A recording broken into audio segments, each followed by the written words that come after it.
Hour.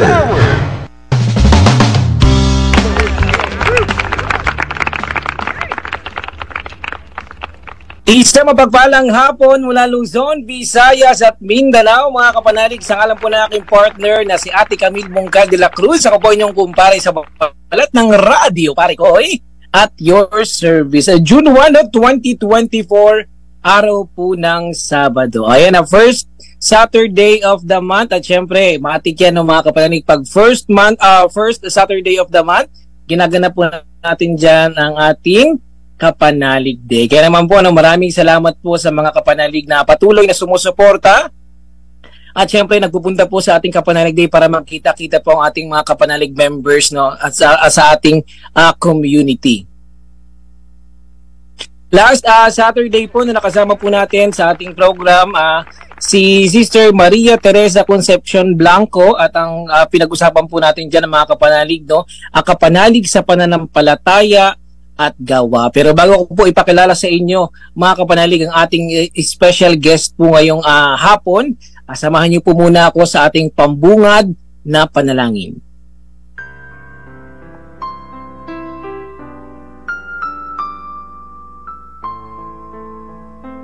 Sa ngalan ng Ama, ng Anak at ng Espiritu Santo. Amen. Ama naming mapagmahal, patuloy ang aming papuri at pasasalamat sa iyong kagandahang loob sa amin. Panginoon, maraming salamat sa inyong walang kapantay na pagmamahal sa amin. Naway gabayan niyo po ang bawat isa sa amin at gawing instrumento upang maibahagi sa kapwa ang bawat salita mo. At nawa, Panginoon, patuloy niyo pong pagpalain ang bawat isa. Sa ngalan ng Ama, ng Anak at ng Espiritu Santo. Amen. Kapanalig Hour.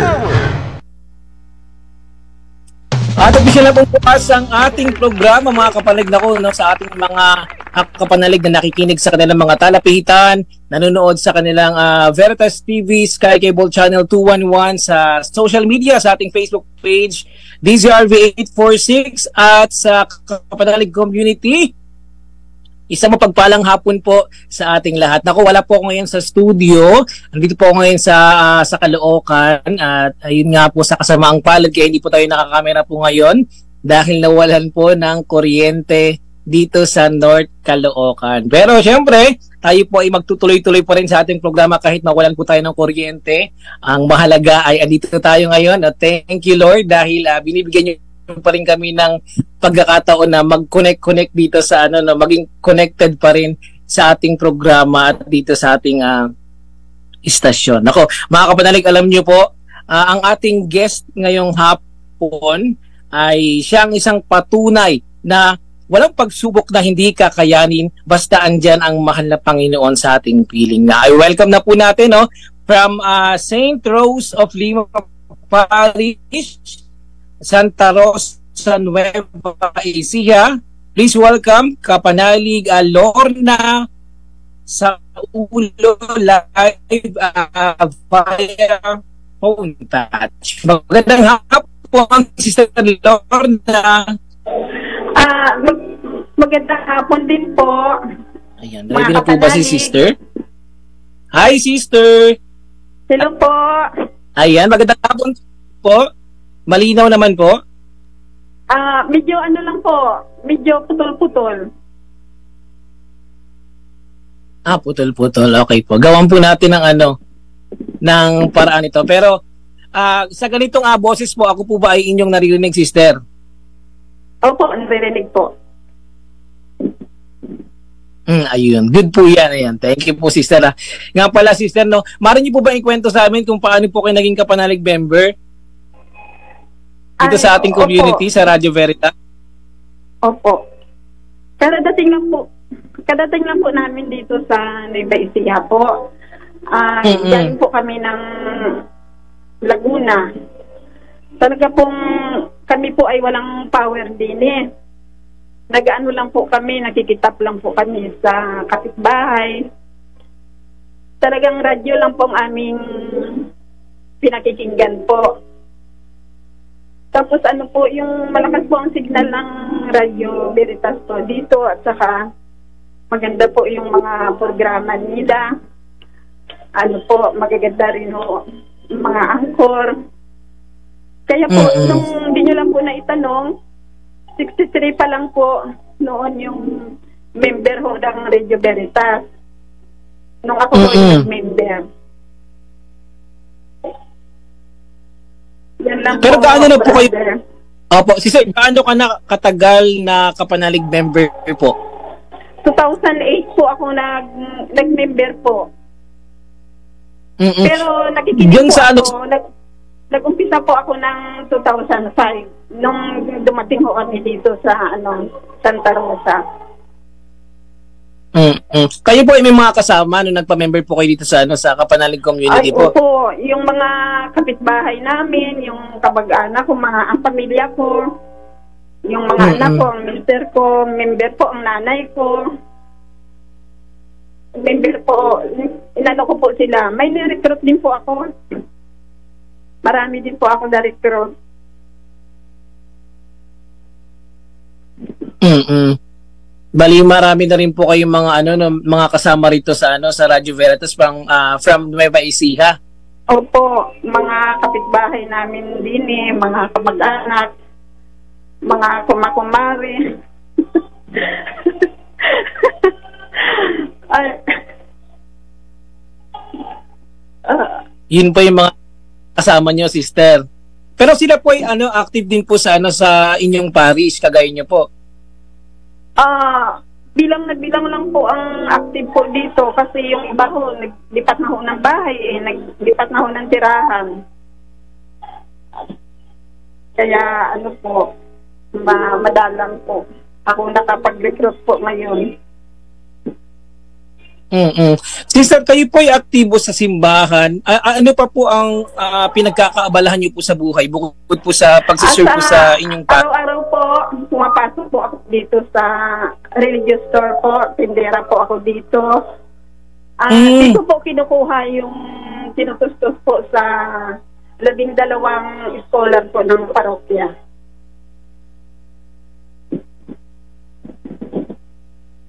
Kayo po ay matagal na rin pong nagbabantay po dyan o matagal na rin po kayong staff po ng simbahan? Ay, opo, magwa8 taon na.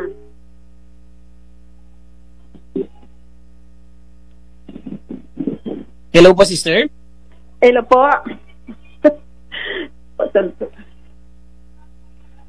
Ayan, narinig po ba ako na maayos, sister? Narinig po. Narinig ko po kayo. Kaya lang isa po nawawala. Base po dun sa sinabi nyo kanina, sister, ang anak niyo po ay scholar po ng inyong parish. Opo. Naglilingkod din po siya bilang sa media po. Projector po siya. Ilang taon na po siya? Ilang taon na saan po siya nag-aaral? Ngayon po, sa NEUST po, graduating na po siya. Naku, congratulations po, sister, kasi alam namin kung gaano kahirap din magpaaral po, lalo na po sa inyo, kayo po isang magulang. Talagang alam niyo po yung dugot pawis ang puhunan po talaga. Opo. Ilan po ang anak niyo, sister? Po? Ilan po ang anak scholar po ng simbahan? 12 po ang scholar po ng parokya po dito. Kasama po doon ilan po yung anak niyo po doon? Isang anak po. Isang anak niyo po yung kasama? Opo, babae po. Isang anak. Sa inyong parish po, sister, Sister Lorna, nasaang po kayo? Nasaang ministry po? Nasa po ako? Nabilang po ako sa Legion of Mary at saka Bag Collector. Gaano naman po kayo katagal bilang isang miyembro po ng Legion of Mary? Na rin po, magwa8 na rin po, magwa8 taon.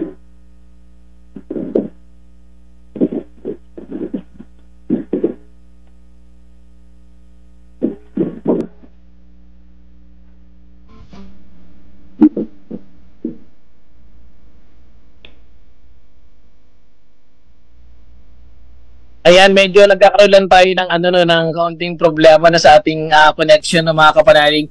Pero hello po, Sister Lorna. Nandito pa po ako, kapanalig. Ayan. Ayan. Sister, ikwento mo naman po sa amin, no? Sino po ba ang nag-influence sa inyo na maging active po sa inyong parish at mag-serve po sa inyong simbahan? Kasi po, talagang, ko po sa isip ko at sa puso ko na maglingkod. Dahil sa kanya lang po talaga ako kumakapit sa mga pagsubok sa buhay. Sa kanya lang po ako kumukuha po ng lakas. Kaya lagi ko po siya inuuna. Amen. Alam niyo mga kapanalig, marami pa po akong gustong itanong no kay Sister Lorna, pero magbabalik po ang ating programa. Sa pagbabalik po 'yan.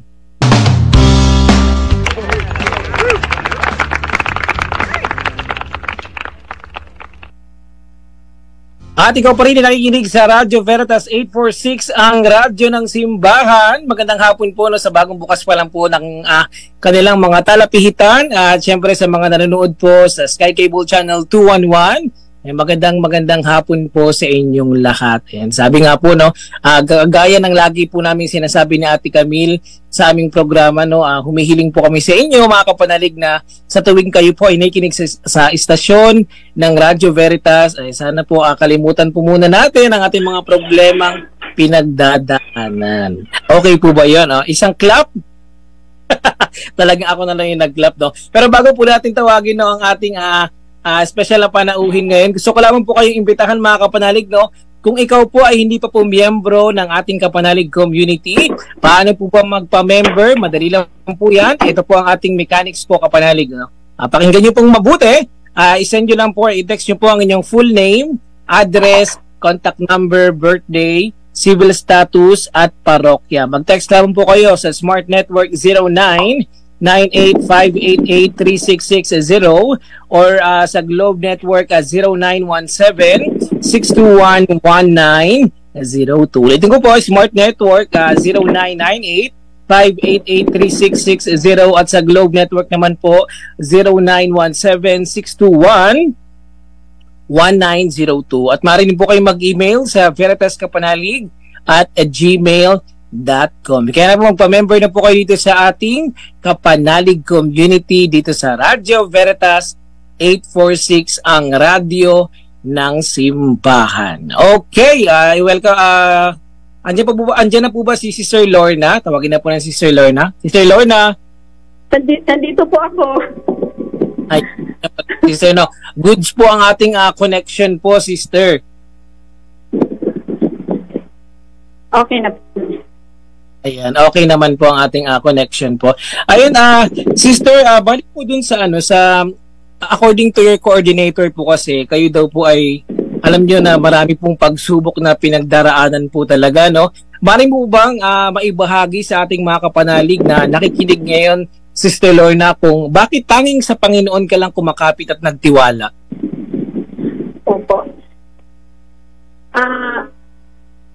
Nung panahon na yun na nagkasakit ang nanay ko. Wala po kaming pambili ng gamot, wala po kami pambili ng pagkain, wala akong trabaho, wala akong pambayad ng ospital, wala akong pamasahe para walang pera ko pamasahe ng mga estudyante. Hanggang sa umanaw na nga po yung nanay ko. Ako lang po ang nag-aasikaso dahil ang mga kapatid ko po ay nasa probinsya. Kaya tanging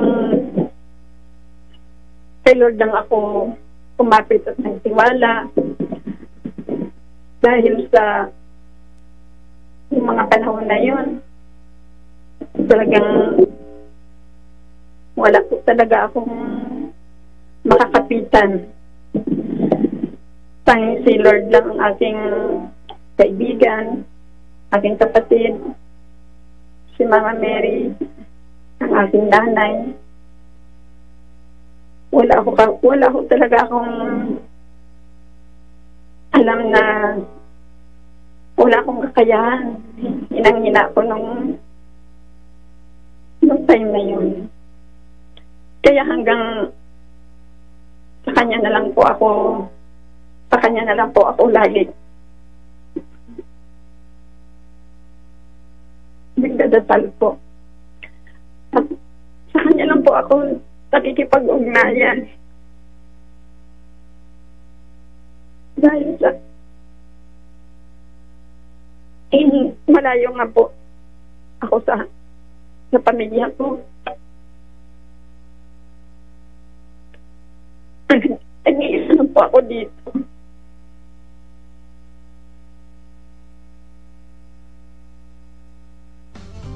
Kaya po, sa kanya lang po ako, lahat po dumadaing po ako sa kanya, kinakausap ko po siya, araw-araw nagdadasal po ako, sinaisip ko at sinatuso ko na lahat ng mga pagsubok, lahat ng mga krisis, lahat ng mga hirap sa buhay, lahat po ay temporary lang. At yun po ay lahat po ay nilipas. Iisip ko na lang po at nasa puso ko na tanging pag-ibig lamang po ng Diyos ang mananatili. Yun lang po. Medyo po kapanalig, emosyonal.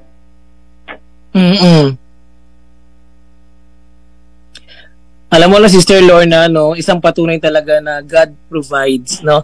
Hindi ka pinabayaan ni Lord dahil sa kabila ng mga problemang pinagdaraanan mo, andyan siya sa'yo para akapin ka sa lahat ng mga, alam mo yung mga kabiguan mo sa buhay, Sister Lorna. Opo, at lagi po sa isip ko at sa puso ko na may kasama po ako sa paglalakbay ng mundo ito. Sister Lorna, sa kabila ng mga problema na iyong naranasan sa buhay, ano ang naging aral nito para mas lalong lumago ang iyong pananampalataya? Lagi po akong magpapasalamat sa lahat ng mga biyaya. Lalo po akong nagiging matatag at makapagbigay ng inspirasyon sa aking pamilya, sa aking mga kaibigan, sa aking kapwa.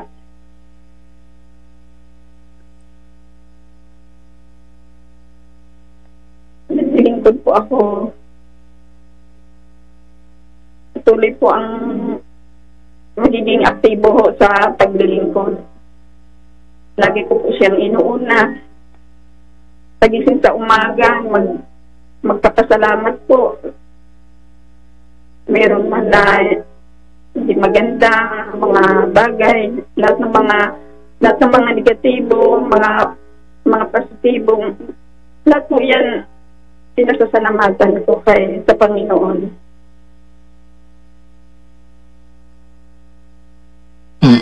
And medyo emotional din si Sister Lorna ngayon, mga kapanalig, dahil nga sa kanyang mga pinagdaraanan din sa buhay na. Pero Sister, alam mo, kami po ay natutuwa, ako po mismo ay natutuwa po sa inyo dahil ipinapakita niyo po at pinaparamdam niyo po sa amin kung gaano kalakas ang panalangin po, no, sa ating Panginoon para at least gabayan po tayo at bigyan tayo ng lakas sa pang-araw-araw. Opo.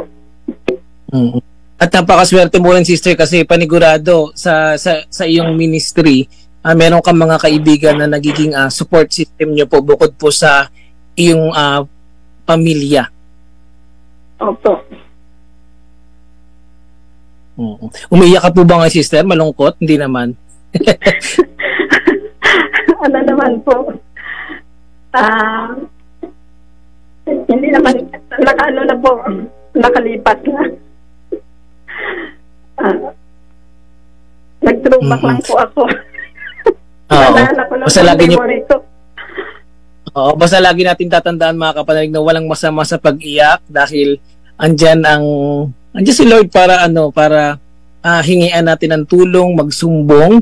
No, sister, kaya tama yan lagi yung ginagawa niyo po. Hindi po ako madaing sa aking kapwa po.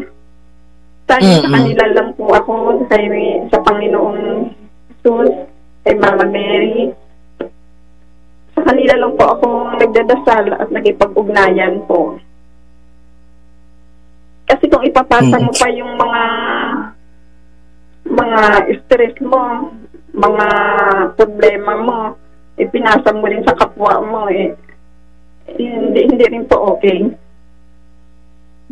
O parang kumbaga, nagbigay ka ng nagbigay ka rin ng stress sa mga pinagkikwentuhan, sister. Imbes po magbigay po ng inspirasyon, nagbigay pa po ng mga negatibong mga po nila.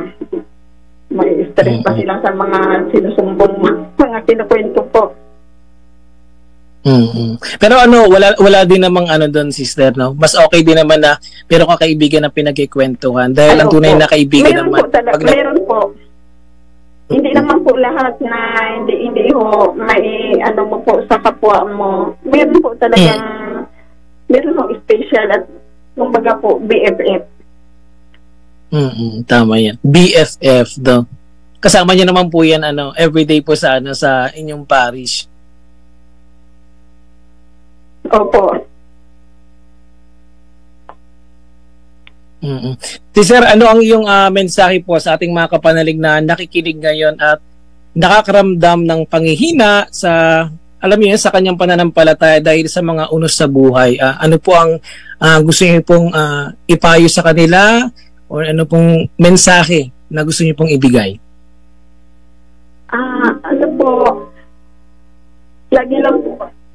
Lagi lang po sila magpuri, magpasalamat sa araw-araw na lahat ng mga biyaya ng Panginoon. Maglingkod po sila at sila po ay parang lalong magiging matatag sa pananampalataya. Talagang kakapit lamang po sila sa Panginoon at makipag-ugnayan po at pagdadasal po sa Panginoon. Amen. At ano naman po ang inyong mensahe, sister, sa iyong pamilya at mga kasamahan niyo po sa parokya? Dito po sa naman po, may kapayapaan naman po ang aming parokya, sa pamilya, sa mga kaibigan po. Meron naman pong mga lahat po naglilingkod po.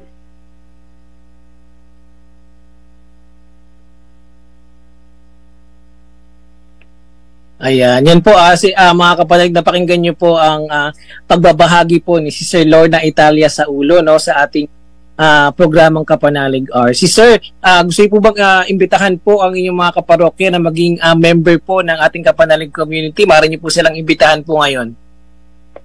Ayaw po. Mayroon pa po pala akong pasasalamatan po. Sige po. Ang aking bayaw po na father po. Si Father Alfonso Taulo po.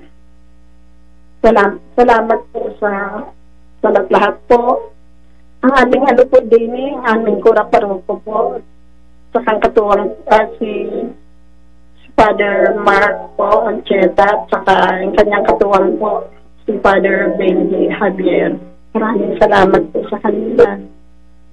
At saka yung mga, yung mga kasamahan ko din sa parokya po, sa aking mga sister at ka-brother.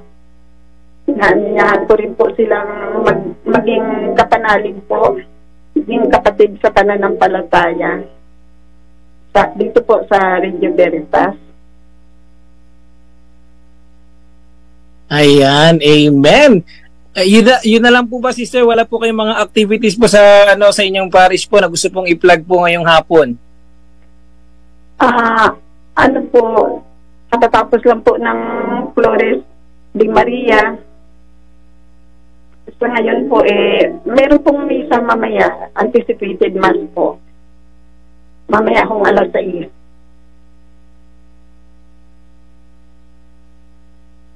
Yan lang po, panalig. At ayan, ako Sister Lorna Italia sa ulo, no.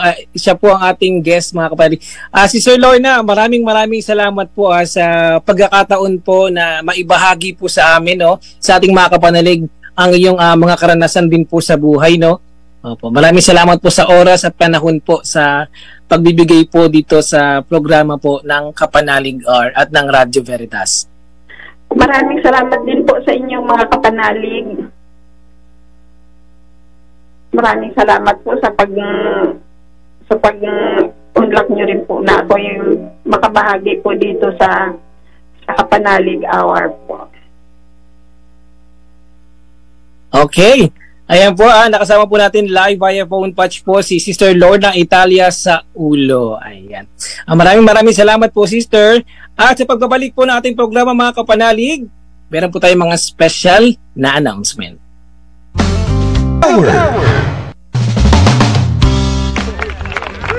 Ikinig sa Radyo Veritas 846 ang radyo ng simbahan.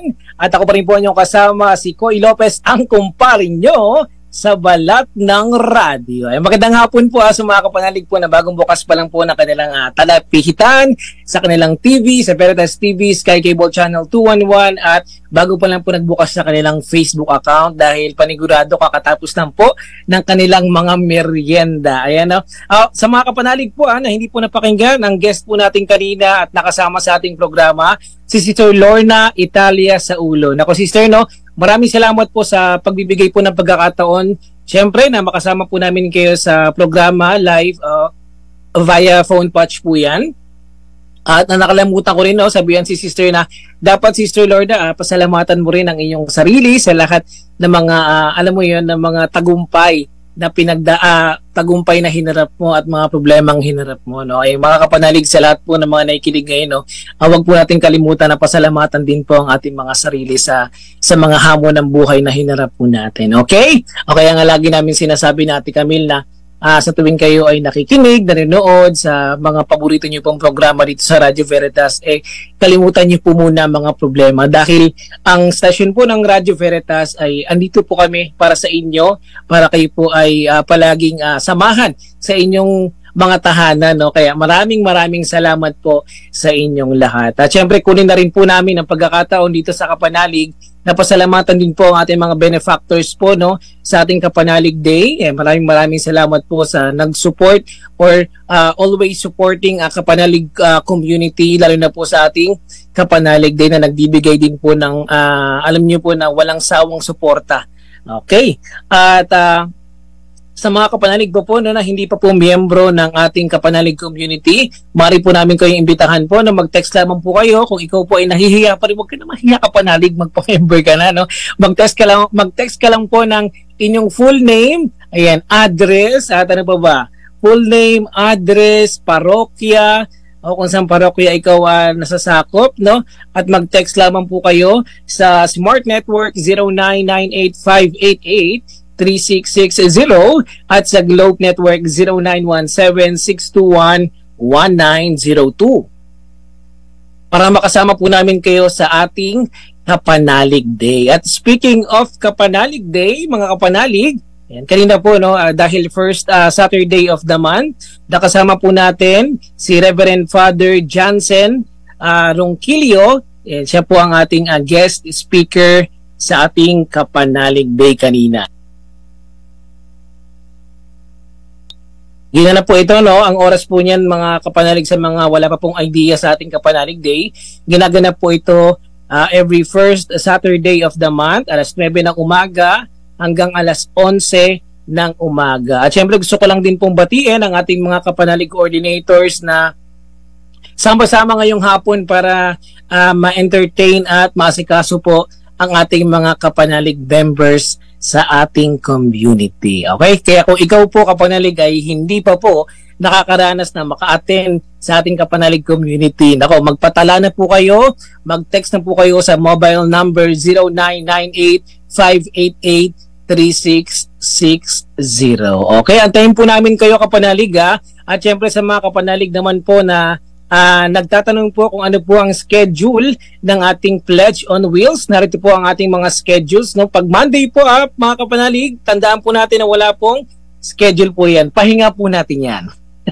Okay, ang Tuesday po, ito naman po ang ating schedule. Antipolo, Marikina, Montalban, Cainta, Taytay, San Mateo. At pag Wednesday naman po, andyan po tayo sa Las Piñas, Alabang, Muntinlupa, Parañaque, Cavite, Laguna. At tuwing Thursday naman, ang Veritas po ay nasa area naman po ng Makati, Taguig, Pasig, Mandaluyong, Pasay, at Manila. Pag Friday naman po, nandyan po tayo sa Quezon City South, sa Caloocan South. At pag Sabado naman po, nandyan po tayo sa Bulacan, Navotas, Malabon, Valenzuela. Ayan po ang ating mga schedules po mga Kapanalig sa ating Pledge on Wheels. Kaya kayo po, kung kayo po ay magpapapick up, mag-text po kayo sa 0998-588-3660. At sa mga nais naman po magpadala ng kanilang pledge of support via GCash account. Narito naman po ang ating GCash account kung kayo po ay nasa inyong mga monitor, no?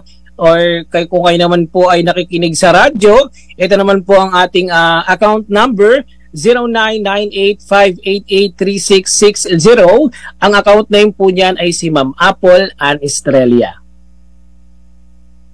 At pwede nyo po yan mga Kapanalig, i-scan kung kayo po ay nakamonitor po sa inyong mga social media accounts or sa Veritas TV. At ano naman po ang ating bank account? Eto na, i-ready na po ang inyong mga papel at ballpen.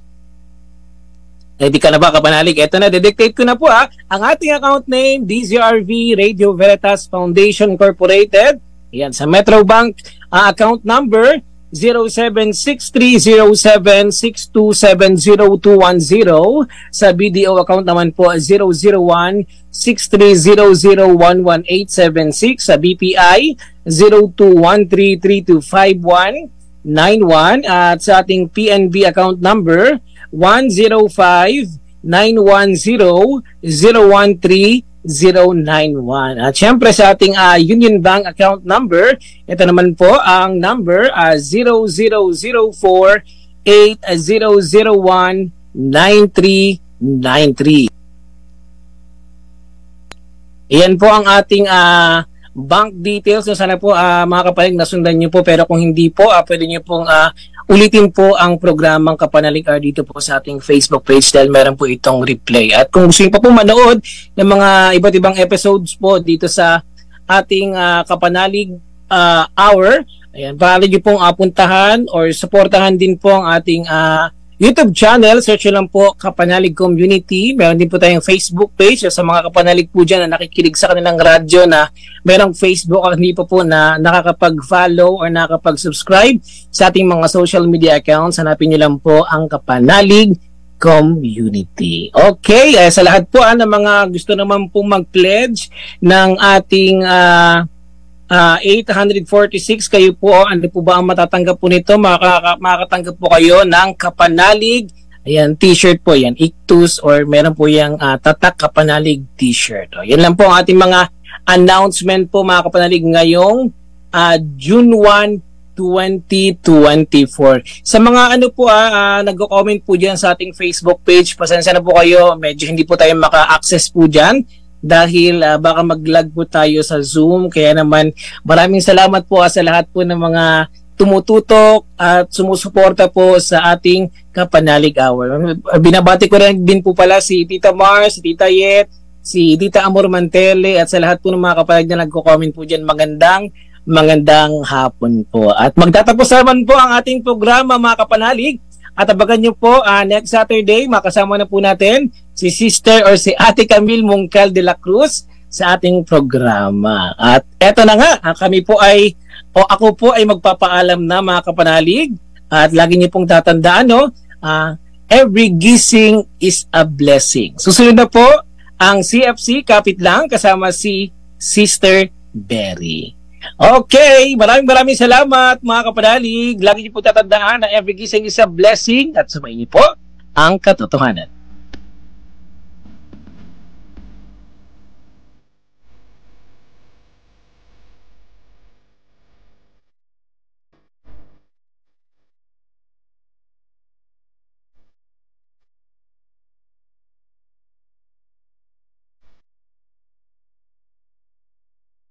Kapanalig Hour. Bukal ba ang inyong loob na makaisang dibdib ang iyong magiging asawa na iyong pakamamahalin at paglilingkuran habang buhay? Opo, Father. Ang kasal ay isang tipan na nagbubuklod sa mag-asawa at sa Diyos. Ang sakramento ng pag-iisang dibdib ay tanda ng pagmamahal ng Panginoon sa kanyang simbahan. Ito ay isang biyaya at pangakong kaisa ng